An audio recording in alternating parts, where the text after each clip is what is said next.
Guys మీకు ఇప్పుడు ఒక మొక్క చూపిస్తాను చూడండి. ఇది ఏదో నిద్రపోయినట్టున్న ఏకబెల్లం మొక్క అన్నమాట. ఇది యాక్చువల్గా మనకి ఏకబెల్లం అన్నీ కూడా గ్రాఫ్టెడే దొరుకుతాయి. ఎక్కువగా 95% గ్రాఫ్టెడే దొరుకుతాయి.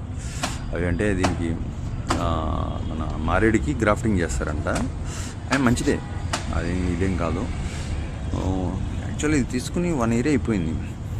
ఆకులు రాలా, కుండీలో పెట్టా, అన్నీ ట్రై చేసి ఆకులు రాలేదు. కొత్త ఆకులు రాకపోగా నిద్రపోయినట్టు అయిపోయింది. సరే కదా అని మొన్న ఒక నర్సరీ అతను అడిగితే, ఇక్కడ మా దగ్గరలో ఉండే రెగ్యులర్గా వెళ్ళే నర్సరీ అతను చెప్పాడు అన్నమాట. ఆకులు ఉన్నాయి కూడా తీసేయండి, కొంచెం వేళ్ళు అవి క్లీన్ చేయండి, మొక్కను తీసేసి సాఫ్లో పెట్టండి, సాఫ్లో పెట్టి ఒక 1/2 hour ఉంచండి అన్నాడు.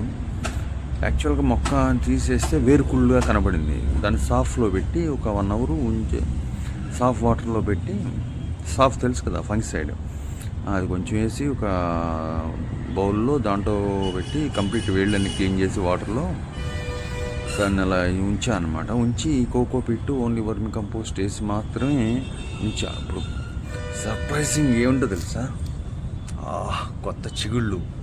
అసలు నిద్రపోయింది అనుకున్న మొక్క నుంచి ప్రతి చోట చిగురు వచ్చేస్తుంది.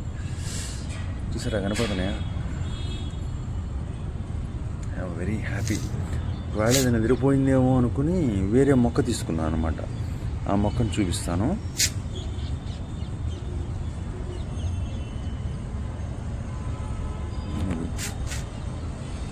ఇప్పుడు మనకి 2 మొక్కలు ఫుల్ అవైలబుల్ చక్కగా మా టెర్రస్ గార్డెన్లో.